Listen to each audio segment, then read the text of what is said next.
Igitondo cyiza kuri mwebwe mwese mukomeje kudukurikiye muri mu bice bitandukanye hirya no hino mu Rwanda no hanze y'igihugu cy'u Rwanda by'umwihariko mu karere k'ibiyaga bigari muri Uganda, Repubulika ya Demokarasi ya Kongo, Uburundi, igihugu cya Tanzania. Nawe udukurikiye utari muri ibyo bihugu ushobora kuza kutwandikira muri comment section ukatubwira aho uherereye.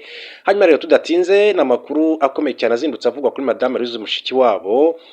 Uyu nguyu ni umunyarwandakazi akaba n'umukandida w'u Rwanda ku mwanya w'umuryango wa Organisation Internationale de la Francophonie, ni umuryango w'ibihugu bikoresha ururimi rw'igifaransa usanzwe ufite icyicaro i Paris mu gihugu cy'Ubufaransa.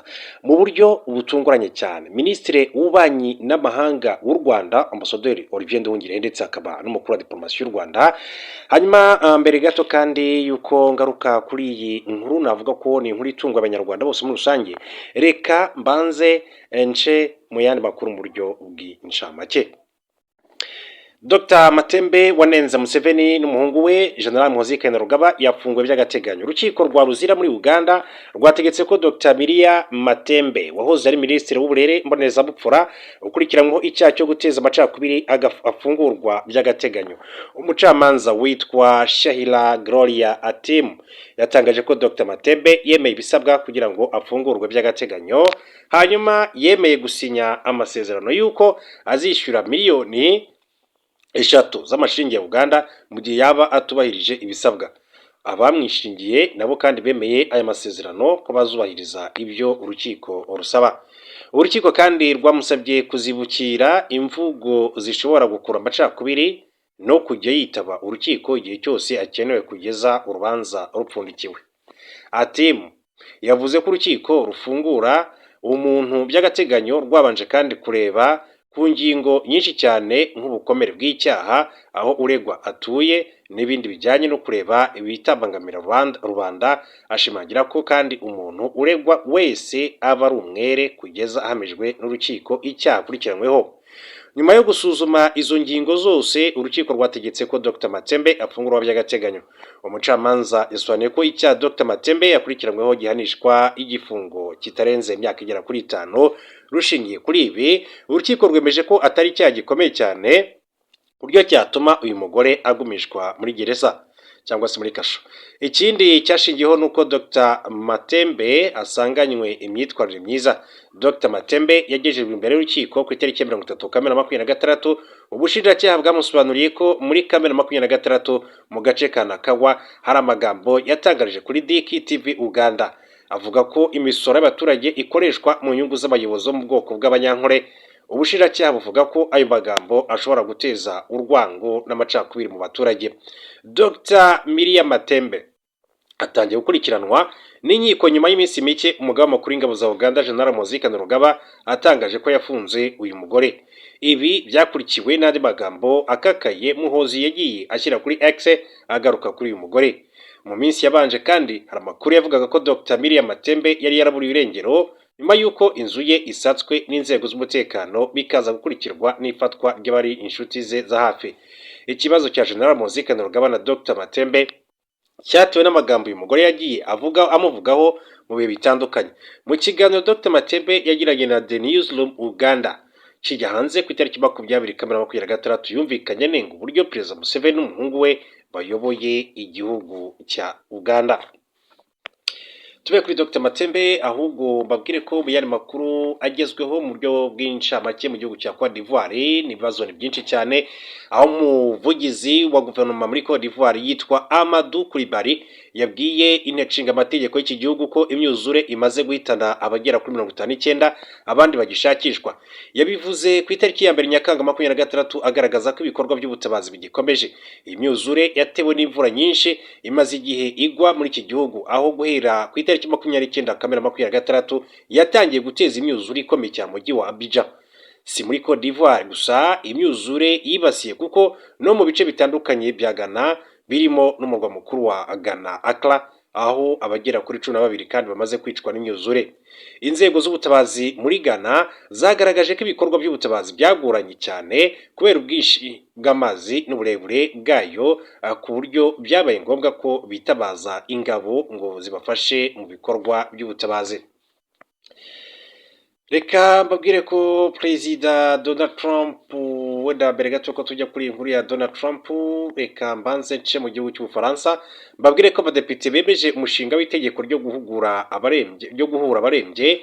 Abadepite b'inteko ishinga amategeko yo mu Bufaransa batoye umushinga w'itegeko ryemera ko umuntu urembye cyangwa se ufite uburwayi budakira ashobora guhuhurwa hakoreshejwe urushinge rw'ingusho.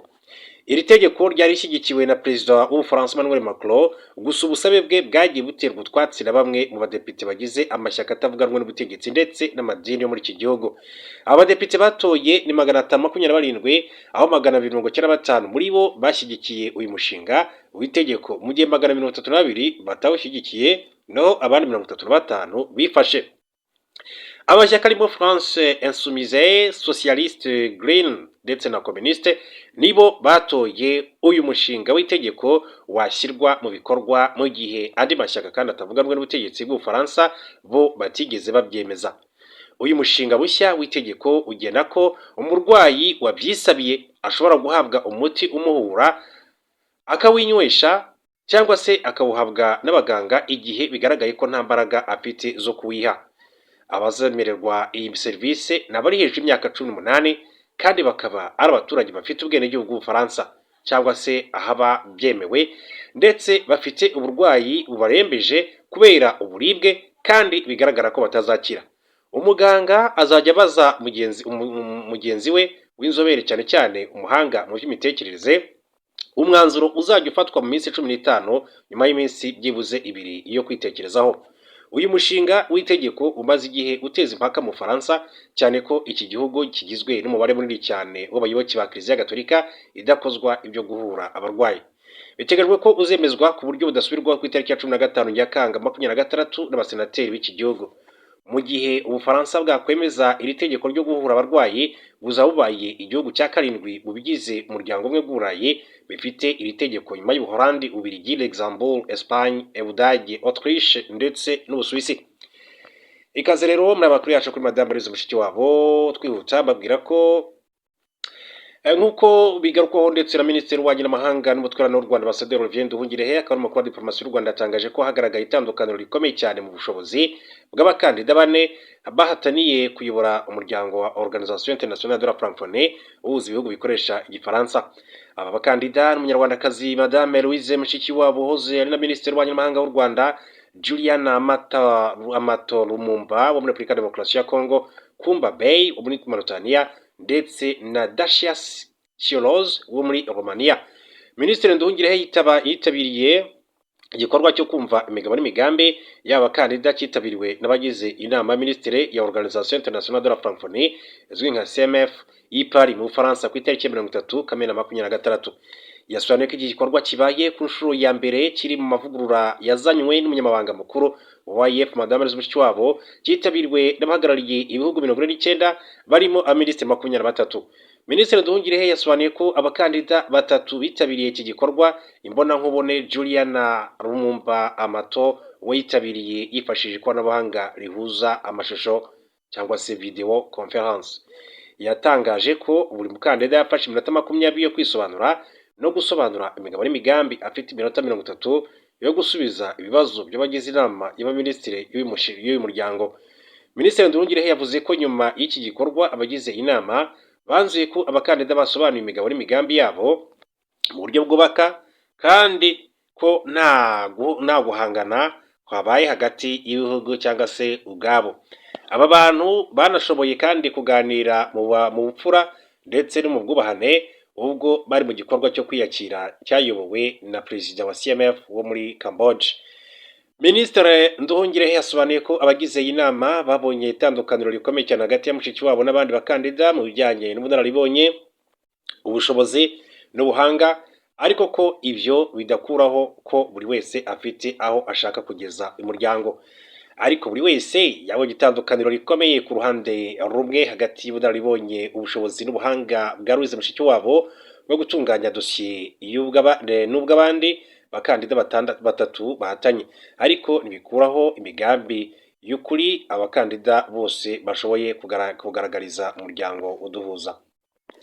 nyuma y'iki gikorwa kizakurikiraho ni inama y'abakuru b'ibihugu na za guverinoma yo muri Organisation Internationale de la Francophonie iteganyijwe mu mujyi wa Phnom Penh muri Camboge ku itariki ya 15 n'itariki ya 16 Ugushyingo 2026 niyo izatorerwamo umunyamabanga mukuru w'uyu muryango.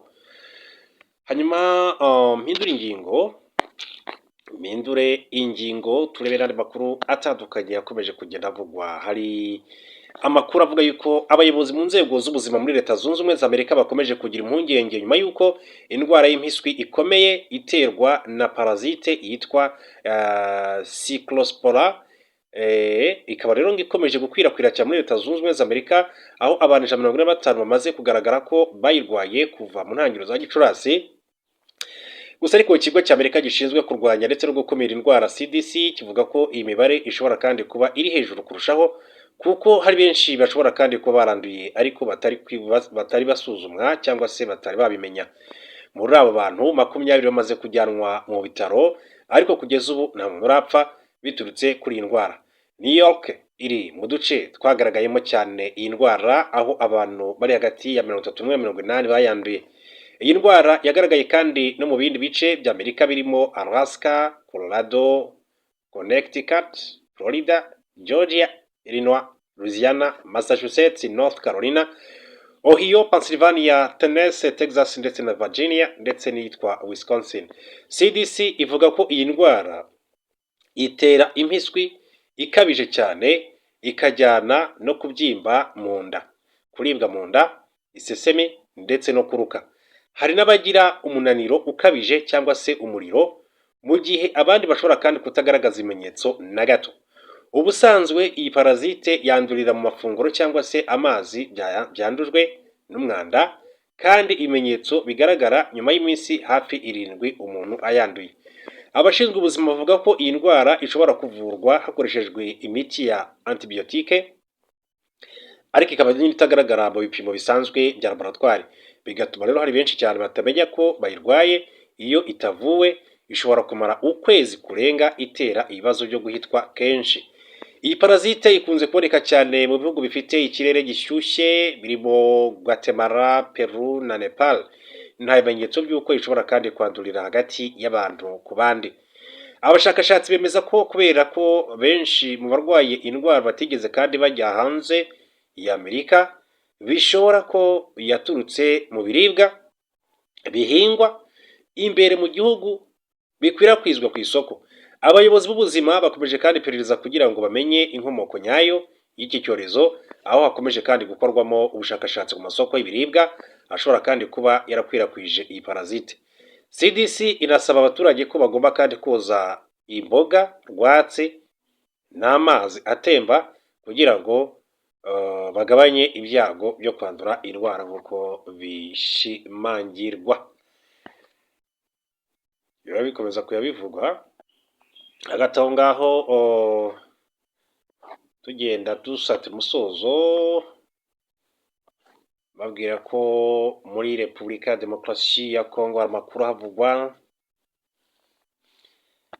ariko mbere gato yuko tujyayo reka mbanze nce kuri iyi nkuru, mbanze ndebe ibijyanye n'ibiciro bya essence cyangwa se by'ibikomoka kuri petrol. Ndabona hari update cyangwa se amakuru mashya avuga ku bijyanye n'ibiciro by'ibikomoka kuri petrol. Nuko mbona iyi nkuru isa nkaho igiciro cy'ibikomoka kuri petroli cyaragabanutse kuwa nyuma nyuma y'uko hagaragaye icyizere mu biganiro bihuza Leta Zunze Ubumwe za Amerika na Iran kigera ku madolari 72. Ibi biganiro byabereye i Doha muri Qatar, aho Perezida Donald Trump yavuze ko ibiganiro byagenze neza kandi ko Amerika na Iran bari kugenda bumvikana neza. Imibare yo ku itariki ya 1 Nyakanga 2026 igaragaza ko akagunguru k'ibikomoka kuri petroli bidatunganyije kagabanutseho hafi 0.95 by'amadolari kagera kuri madolari 72. Ibi biganiro rero bihuza Amerika na Iran biri kuganira ku buryo bw'ikorezi bwa petroli bwakorwa mu nzira ya Hormuz, hanyuma kandi ibihugu byo muri OPEC plus bishobora kandi kongera ingano iyo bitunganya, ibyatuma rero ibiciro ku isoko birushaho kandi kumanuka. Abasesenguzi kandi bavuga ko isoko rishobora kandi gukomeza kuguma hagati ya 72 ku amadolari 72 na 75 kavunguro, nubwo hakiri impungenge zishingiye ku bibazo by'umwuka mubi bikiri mu burasirazuba bwo hagati. Nyuma Perezida Donald Trump wa Leta Zunze Ubumwe za Amerika, amakuru akavuga yuko yatangiye kugenda muri Air Force One yahawe na leta ya Qatar.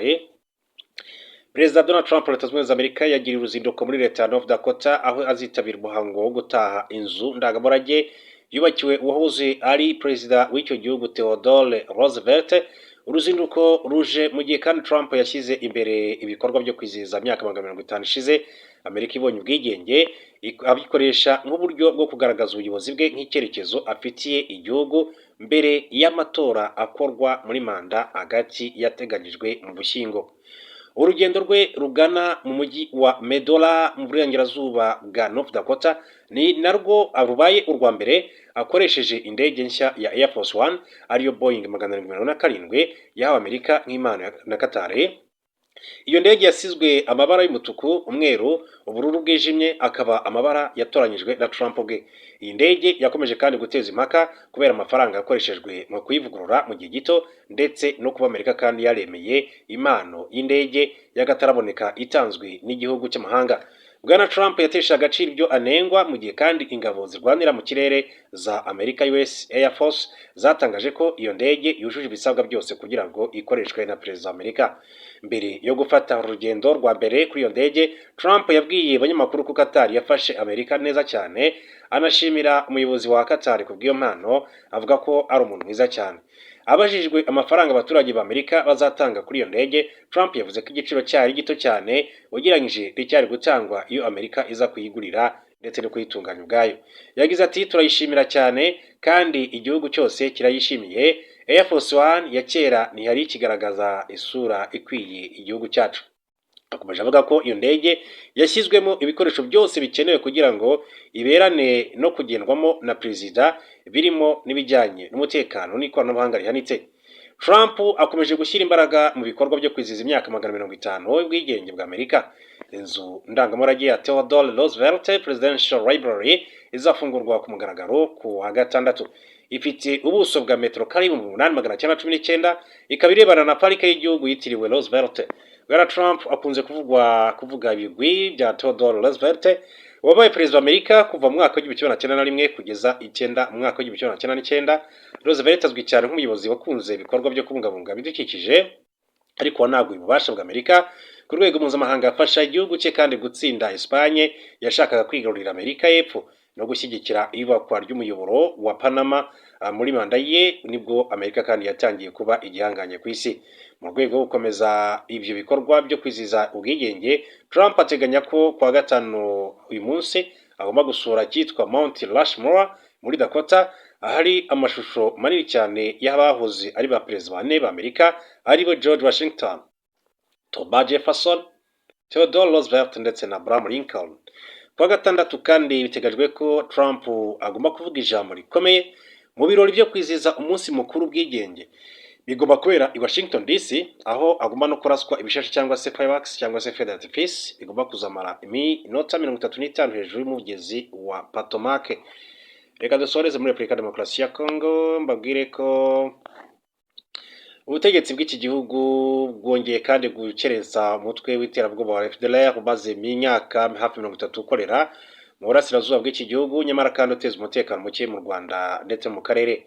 Umwaka wamaze kurenga u Rwanda na RDC bigiranye amasezerano y'amahoro bifashijwemo na Leta Zunze Ubumwe za Amerika gusenya FDLR ndetse no gukuraho ingamba z'ubwirinzi u Rwanda rwashyizeho n'ingingo z'ingenzi zari ziyagize.